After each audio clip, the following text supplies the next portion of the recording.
Maddie. Thank you so much for being here. This is just two ADHDers sitting on a pod trying to be cool. Nosebleed. Nosebleed. Every single week He's I a see her. bleeder. The rage. Yup. The rage inside.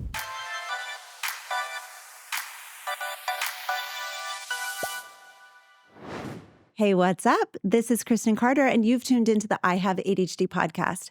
I am medicated, caffeinated, regulated, and ready to roll. Listen, teachers with ADHD, come in. We're having a convo today about planning and problem solving, especially as it relates to being a teacher with ADHD. Now, of course, if you're not a teacher, planning and problem solving is still an issue that you're going to relate to.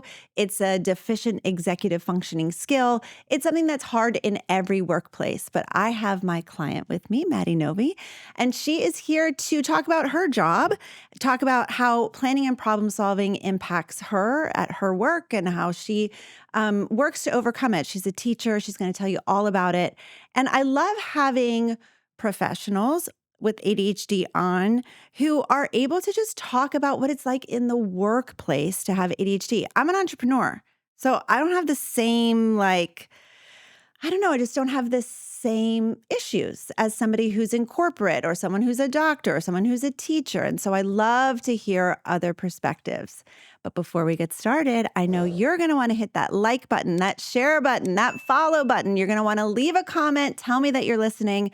And even if you don't want to, could you? Because that would be super helpful. It is the best way that you can support this show is interacting with this content, pressing like, pressing subscribe, doing all of the things.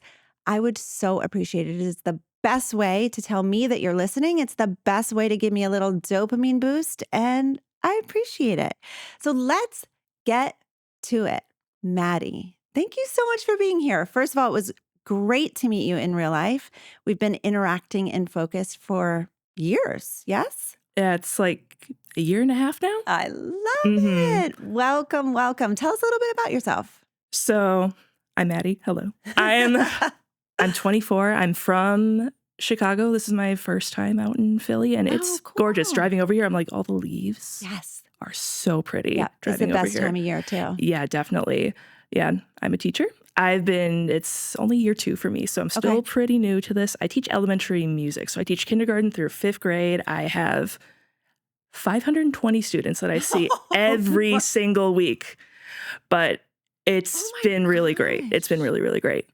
Do you have to give grades to 520 students, or at the elementary level, is it not grades based for that, special? So yes, but the nice thing is I only have to do a progress grade and then a final grade. I see. Yeah. So not a bunch of little grades for 520 people. Yeah, it's just 2, many. but still, oh my goodness, that's so time consuming. Yeah, for sure. Yeah. So tell us your ADHD story, Maddie. When were you diagnosed? So I was 16 when I was diagnosed. Going into my junior year of high school, I left that psychiatrist office with ADHD and generalized anxiety disorder. I first tried meds. I went on a stimulant at first when I was 16, but that didn't really work out for me. Sure. And then we decided, let's try treating the anxiety root. See if, that will help, make all the things better. Mm-hmm. It didn't. Oh, little do you know. Shoot. Yeah. Well, I mean, some things it helped some just the anxiety symptoms, but there were still the other things. Because, of course, at 16, I'm like, all right, cool. I don't even know what this means because I wasn't told anything. Yeah. So I actually kind of forgot that I had this for a couple years now. It wasn't until 2-3 years ago that one of my college therapists, it was after I was talking about struggles with it's final season and getting things started and how much I'm just driving the struggle bus right now. And she's just like, have you ever got tested or ate for ADHD? And I'm like, oh, I actually have. So yeah, I've been back on medication therapy. Did you find something that worked well for you? Yes, it took 1,000 different tries, but eventually we found something that works. So That's great. very thankful to be done with all Yeah. of that. Can you, do you mind telling our listeners what that's like to have to go through a bunch of different medications? Because for some people, the first medication that they try, it's like it works well for them and they move on. And for you, you had to kind of hop around. And Hmm. obviously, the only way to know if a med works for you is to take it and to notice, like, do I feel better or worse? Are my symptoms improving? Which is hard for us to self-reflect and even know. So, what was that process like to try a bunch of different things until you found the thing that worked? So it wasn't until I've been in focus it was like I was a couple months in before I really started trying that Okay. again. And I remember, I don't know if it was you or someone else talking about like taking meds for the first time being like putting on glasses. Yes. And so I'm trying my first medication. I'm like, I do not feel this. Where are the Where are the glasses? glasses at? I don't know. Yeah. So I was just really frustrated Yeah. a lot of the times Yeah. because I was starting to lose hope for a second, actually. Like, am I going Oh, to find something that's going to yeah. help? Yeah. But it just took a lot of perseverance. Okay. Lots of, yeah, really frustrating and Mhm. just annoying because, like, I don't want to Yes. have to keep, like, Why am I the one that has to why keep me of all trying? Yeah. people? Yeah. Yeah. But Was it worth it to like keep trying? Like, do you feel like now that you've landed with a med that is good for you, do you look back and say it's worth it, or what's your perspective? it was definitely tedious, but Tedious. it was most definitely worth the time. Hmm. Cool. Oh, that's really cool. That's Yeah. great to hear. So, we're talking today about planning and problem solving. Yes. Yes, we are. Hmm. And I wanted to talk to you specifically about this because I know that as a teacher, this is a huge part of your job. A Hmm. massive part of your job is like planning and getting ready and prepping. Hmm. Yep, yep, yep. And then like problem solving in the moment, right? And so Yes. I'm just curious when I bring up, planning and problem solving, what does that mean to you in your life? So planning, I have 6 different lessons I have to prep for each week. So that for me is just knowing what am I teaching, what activities am I going to do, how am I going to like show this concept to the kids. Mhm. But then problem solving is putting out all of like the 15,000 mini fires that happen in Yes. each class. Like so I teach in a bilingual school. So Oh, I don't when think I knew that. yeah, so in the kindergartners, especially in the 2 bilingual kindergarten classes I teach, I'd say 95% of them know maybe less than 10 words of English. Wow. I do know a good amount of Spanish, but not enough to like Mhm. be able to like fully like fluently communicate with them. Mhm. So there'll be times where there's like 5 kids coming up to me at once being like, teacher, teacher, teacher, like, and then saying a bunch of stuff to me in Spanish really quickly. And I'm just like, hold up, Wow. what? Mm. Slow down. Mhm.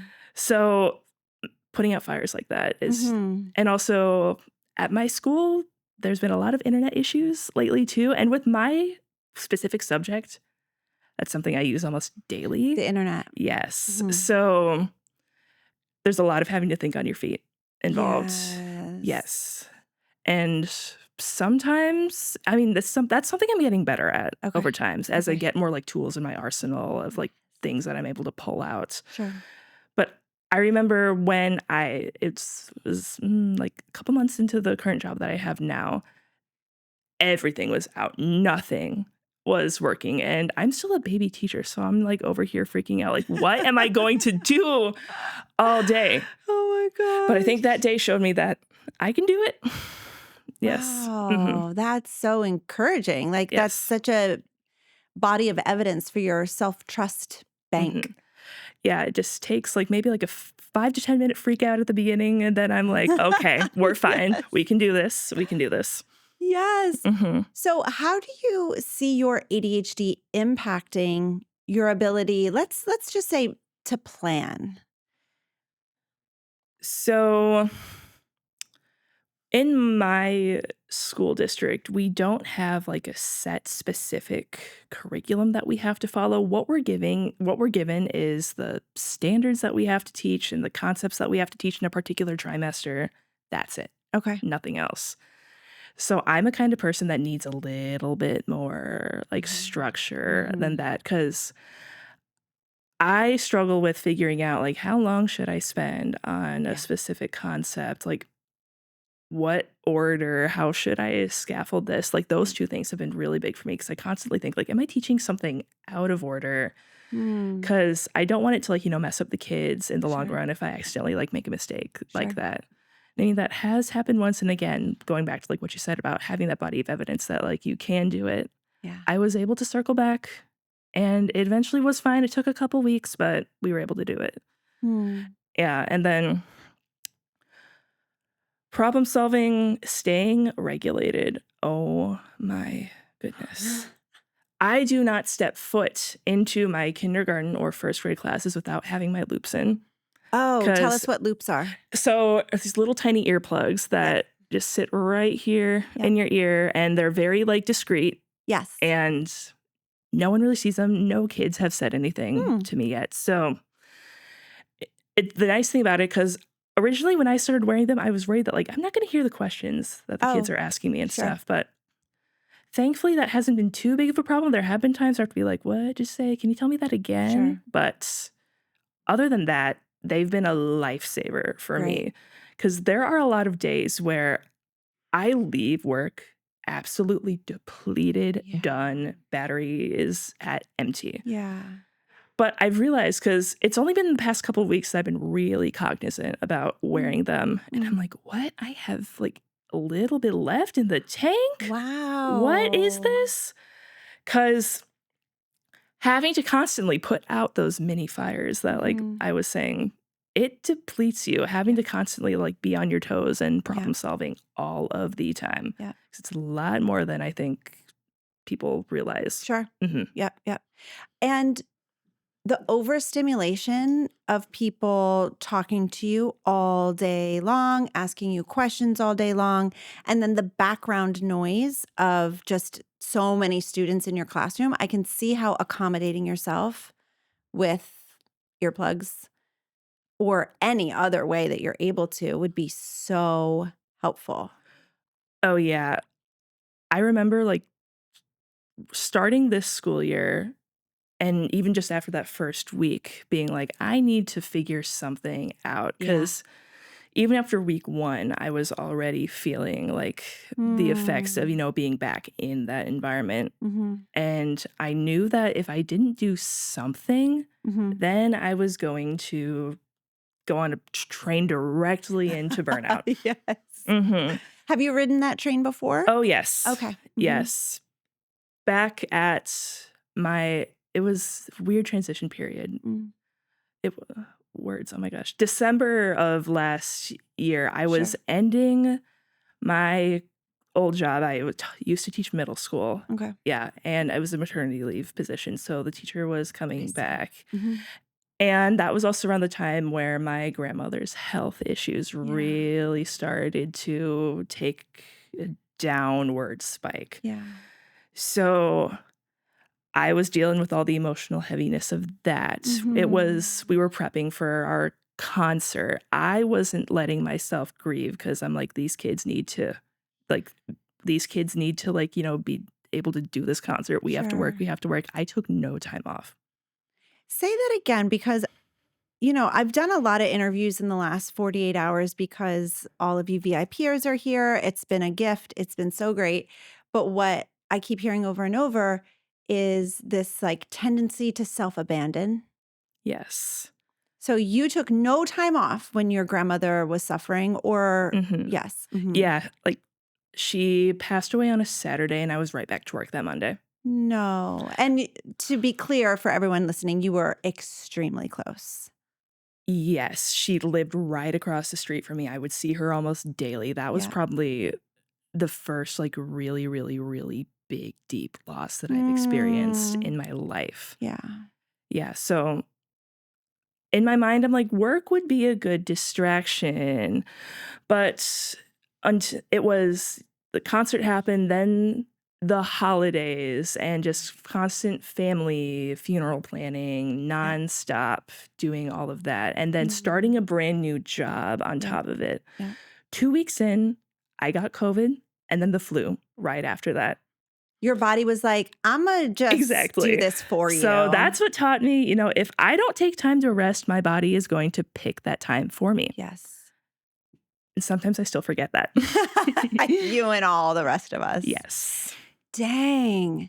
So I know that planning is a massive part of your job. What is it like for you as a person with ADHD to have to lesson plan?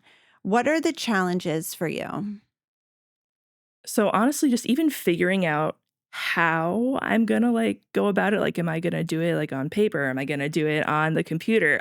Every single school year when I was a student and now when I'm a teacher, I try to convince myself that I am a planner person. I will keep using it after a week. Never, That's a ever, fantasy. ever. Yeah. Yeah. And yet I still buy them. Yeah. But thankfully, I've started buying undated planners. So smart. so now that whenever that little idea comes back to try to convince myself I'm a planner person again, I don't have to go out and buy a new one. Yeah. So I've realized. Let me interrupt you. You just made such a good point, though. Figuring out, planning to plan. Yes. That's the step before the step is even difficult. And I absolutely think that is connected to ADHD and deficient executive functioning, and it just not being clear and easy and systematic in our brain. And so even planning how to plan feels hard. Yeah. And then on top of all that, every single class I teach is different. The kids are at a different place. Their learning styles are different. Don't get me wrong, I love my job. Yeah. My job's great, but it is really, really exhausting sometimes to have to, figure that out. Because, I want to be able to best accommodate all of my students in any way that I can. Yeah. But sometimes it just wrecks my brain to try to figure out how I can do this to the best of my ability. Because also I'm a really huge perfectionist when it comes to my lessons and my planning. What does that mean to you to be a perfectionist? When you say that, could you explain what that even means for you? So there are times where, in my eyes, the only way a lesson is good enough is if it's this long, elaborate, beautiful looking thing with a lot of different bells and whistles going on to it, because that's what I've seen. That's what I've grown up with. That's all I know. And trust me, I've tried Canva. I've tried all the fancy Google Slide stuff. It's hard. It's hard. And then, I get frustrated in 20 minutes and I'm like, no, we're not doing this. Yeah. But then I get mad at myself because I want it to be something that I'm proud of. Because in my mind, I can't be proud of it if it's not something that I've spent hours putting into. Because a lot of teachers, we've been getting better about this, from what I've seen, about staying after contract hours for so long just to get every single little thing done. Yeah. Thankfully, I've been getting to the habit of once it hits 3:30, I am out of that door. Good girl. Yes. Good girl. But then, so that was a problem that I had at the beginning of my teaching career, but it's been getting better because I've realized that using pre-made stuff is fine. It's fine. Using stuff that I get from other people is fine. Using your resources, oh my goodness. Yes. For so long, I'm like, nope, it has to be everything I do on my own. No. Use your resources. Yes. It's helped so much. It saved me so much time. How did you make that transition to overcome your perfectionistic tendencies? Was it just kind of realizing that you were being perfectionistic about it? Because you're bringing up such a good point. I do think that perfectionism is very closely tied to our deficiency in planning.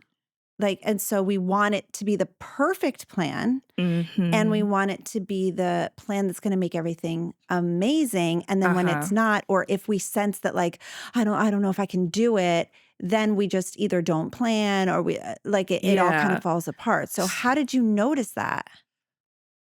Or whatever. I could tell that you were going to say something, so I don't want to interrupt No, no, you. you're good, you're good. Now I lost my train of thought. That's my bad. You are all This is good. just two ADHDers sitting on a pod trying to be cool. Did you know that most ADHDers are perfectionists? In fact, Dr. Russell Ramsey with his team at UPenn found that perfectionism is the most common thought distortion for adults with ADHD. Isn't that shocking? I mean, of all of the wild thoughts that we struggle with, perfectionism is the most common for ADHDers. Now, you might be thinking, how is it possible that I'm a perfectionist? I mean, I'm a mess and I do absolutely nothing perfectly. But what Ramsey found in his research and what I've seen in my experience coaching thousands of adults with ADHD is that the desire to get things right and the fear of failure lead to avoidance, procrastination, and paralysis. And I know as someone with ADHD, you struggle with avoidance, procrastination, and paralysis. So ADHDer, I've put together a 4-part course for you for free that will help you to understand your perfectionistic tendencies and overcome them in an ADHD-friendly way so that you can get shit done. I mean, that's what we all want, right? So click the link in the episode description for this totally free course. It's a 4-part video series that I've already taken my ADHD clients through. So it's tested, we know it works, and it doesn't suck. We have a great time. So click the link in the description to check it out. Okay, so Perfectionism and and my lesson planning. planning. Yeah, you seem to notice that you're doing it. Yeah, because there are some times where I'm like, I can't even start making the actual, like, materials yet because I don't have the outline, The perfect the outline. perfect outline Mhm. of my lesson, but I eventually realized that I can't let my job take over my life. And I was doing that for Wow. a while, and Yeah. I'm grateful that I realized this so early into my career Yeah. because I know teacher burnout is a very, very, very big thing that a lot of people are experiencing for a Mm. lot of different reasons. So Yeah. I'm really, really working on Mm. not getting to that point, and I think this just doing little things like this, letting myself use those pre-made resources because it's more about how I am delivering the lesson and how I'm interacting with the kids and less about, like, what is actually up on the board. Mhm. Yes. So has that been a lesson in self-trust as well? A little bit actually Mm. because, I mean, it's taken a lot of time, but through, like, Focus and all the other coaching I've done, I've been able to develop, like a bank of evidence that these are the reasons why I am a good teacher. These are the reasons why I am good at what I do. Yes. My students and I get along really, really well. I can tell that they're learning things. Like it's Yeah. evident in like their grades and stuff. Yeah. And I'd say those two things are what matter the most. Yeah. Mhm. And not about what I have up there because Yes. I can even have nothing up there and still put on a pretty damn good lesson. Mhm, Yes, that's so good. mhm. I think that when we ADHDers allow ourselves to just lean into our strengths and believe in ourselves, like that's so cliche. Sorry, I hate the way that sounded. Believe in yourself. But believe in our ability to like perform and improvise and just on the spot do it. When we can really, really capitalize on that strength, so much of the drama behind the scenes and the planning behind the scenes, we can just like take a deep breath and let that go. Yeah, and growing up, I actually did a whole lot of, like, acting and theater and all that kinda stuff too, so I'm like, "Perfect, this is a perfect way to tie all that in." Yes. And that wasn't even a connection that I made until, like, again, being in Focused, that Mm. I was, like, doing, like, all of these, like skills that can help me in my career like Yeah. way earlier in my life than I was thinking. Yeah, because a teacher is a performer. Oh, definitely. There are so many times where I have to like think on my feet, especially like when the internet is just Yes, of not course. Or nobody speaking English. exactly. Yes. Yeah, Oh my because yeah, I gosh. use it too much, but thankfully the skill of being able to think on my feet as I get more tools in my arsenal, it's Yeah. been something that's been able to improve. Yeah. Mhm. You talked about how depleting it is to problem solve constantly. And Mhm. I think a lot of professionals will relate to that a lot. But then also, like, I think of moms of little kids. Like, Mhm. I just remember, obviously, I've never been a teacher, but when I had 3 little kids who couldn't take care of themselves Mhm. and looked to me to, like, solve every problem that they Mhm. had, um, that I've never been more depleted than in that season of my life. I bet. Oh my gosh. And I feel like to a certain extent that is very similar to teaching where people are just like you're responsible for these people Mhm. and they come to you for all of their questions, concerns and like my nose is bleeding or like my head is itchy and I don't know what to do about like all of that. Oh, there's one kid without fail every single week just nosebleed. Nosebleed. Every single week He's I a see her. bleeder. I know. Like, I find it a little ironic that this is happening with It's me every single time. so funny. Yes. You know, The kids are funny. my one of my 3 boys was also a bleeder, a nose bleeder, and then he would have a sensory freak out about it. So That it makes wasn't sense. just a nosebleed, it was a nosebleed And plus a temper tantrum meltdown. makes sense. And my goodness, it's just so like in those moments, right? You have a nosebleed kiddo, you have a classroom full of other kids, or I have my other like 2 kids at home. And it's like problem solving in those moments and the depletion that it Yes. takes from your sweet little ADHD brain's capacity. Mhm. What does it feel like at the end of the day? When I get home, I just wanna go upstairs and crawl into bed and Yeah. just become a log for the next I don't even know Yes. how many hours. This job has turned me into a grandma. Yeah. I am in bed by, like, 9 o'clock most nights, sometimes even earlier depending Oh on my how the gosh. day is, and also, I teach the younger grades, like, towards the end Of of the the week? day Oh, of the end of the day, I see. day, yes. So that's usually where I find myself struggling the most, Mm.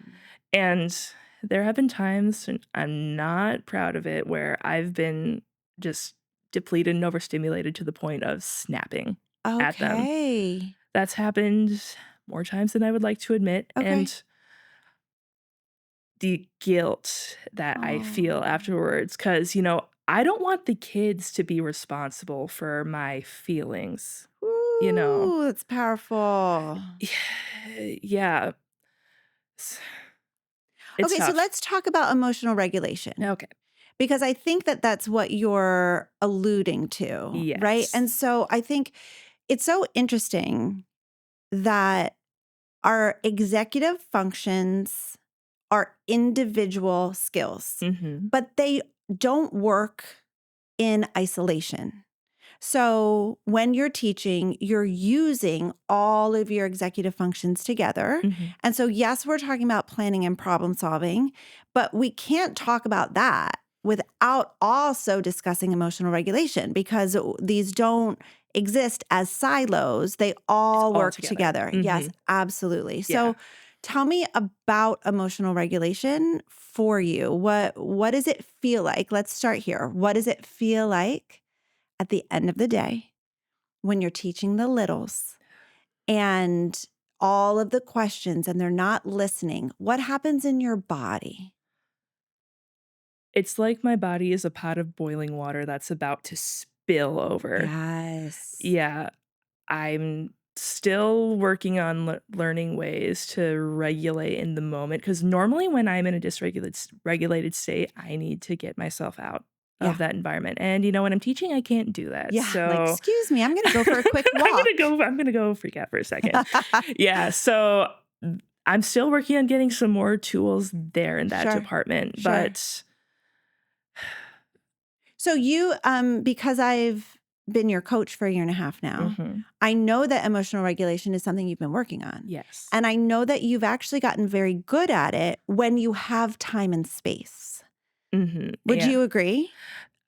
Yeah, I've definitely seen some improvements there. Yeah, But absolutely. But at work, that's a lot more difficult. Well, and then like I want to relate that again to motherhood for anyone. I don't know why, but I just am feeling like it's so strongly connected. Like it's one thing to learn to regulate your emotions and like go through a meditation or a some sort of a practice to be self-regulated. But when you have tiny humans screaming at you, bleeding or like on the ground or running into the street or whatever, it's like it just feels like impossible. And so for those, and it could also be like I work in tech and I can't just like take a second.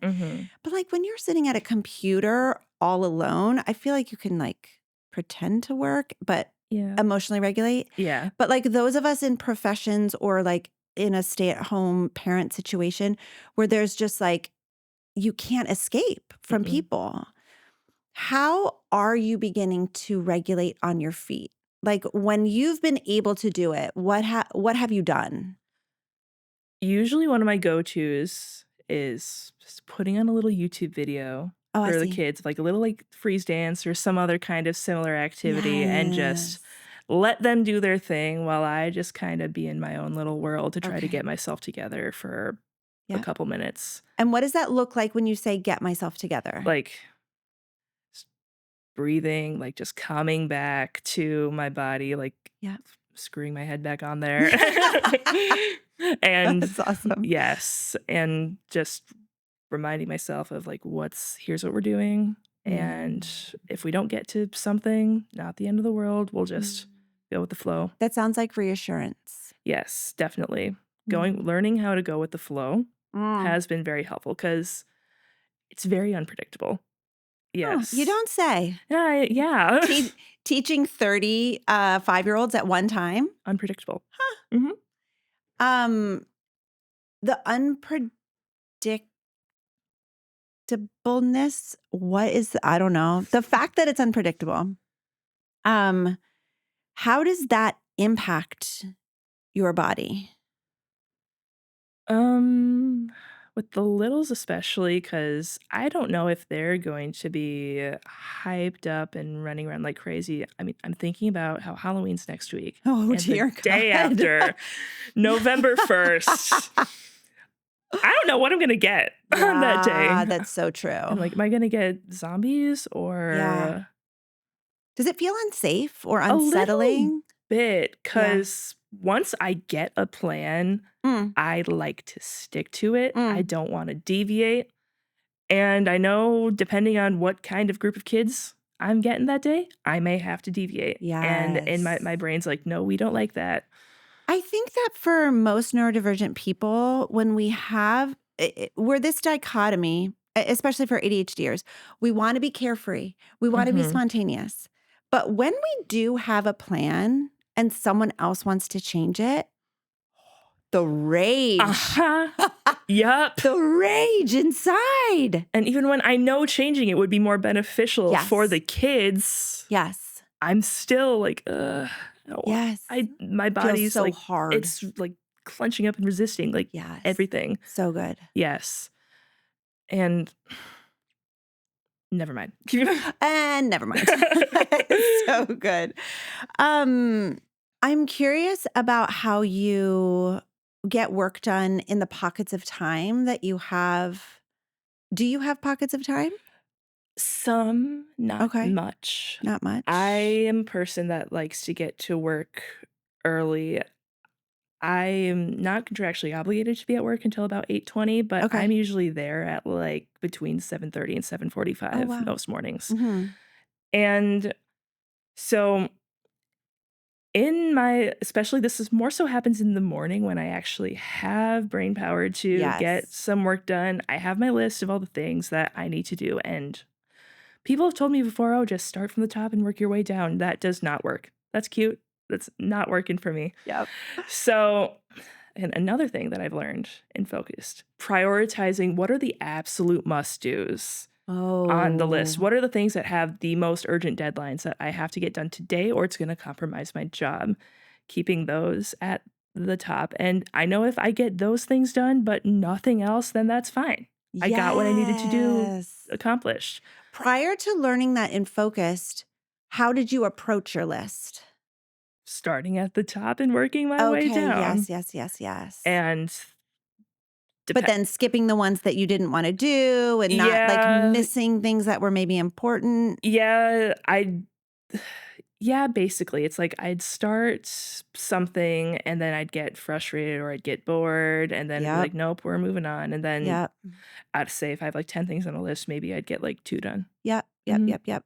And so now you approach it with, okay, I have a list of 10 things, but I know that these 3 are like Are directly related yes. to my job or to like my performance. Yes, and in typical ADHD fashion, thriving on the last minute. It's Yes.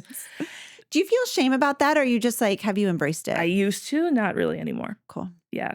I've just accepted the fact that I'm a person who thrives on the last minute. Yep. And I mean, I get this stuff done. Yep. There was actually a time in college where I had a paper due the day before. I scrapped the entire thing. It was like a 5 or 10 page long paper in Oh Spanish. my Because I got a degree in Spanish in gosh. college too. So Oh. in Spanish, this essay, I scrapped the whole thing, rewrote it all in one day. I got a 95% on that essay. So that proved to me right there that I can do anything at the last minute if I just put my mind to it. So that goes back to what we were talking about earlier with just like building your evidence bank Mm-hmm. for just like, I can function. Like, and I Yes. can do it in my own way and I can work at the last minute and I still can perform well. Yeah, I don't have to function like some neurotypical robot to still be able to be good at what I do. Gosh, I mean, sometimes when people talk, I'm like, oh, that's the reel we're going to use. That's the Instagram reel right there. Oh, Like yeah. just a loop of that over and over and over. Like, that's so good. Awesome. Oh, it's so good. Mm-hmm. So, what encouragement do you have for teachers with ADHD listening who are just like feel like they're floundering? It's normal. Hmm. It's very normal, but it's okay. It makes sense. We have a hard job. And I mean, this goes for literally no matter what kind of level, whether you're like me and teach elementary school or whether you're a Yeah. college professor. Yeah. I can almost guarantee that we all exhibit a lot of the same sorts of struggles. Obviously, a little bit more nuanced than Sure. others, but this makes sense. Mm. It might take time to figure out what works for you, but it's possible. It's Mm. very, very, very possible. Just be persistent. Yes. I love that.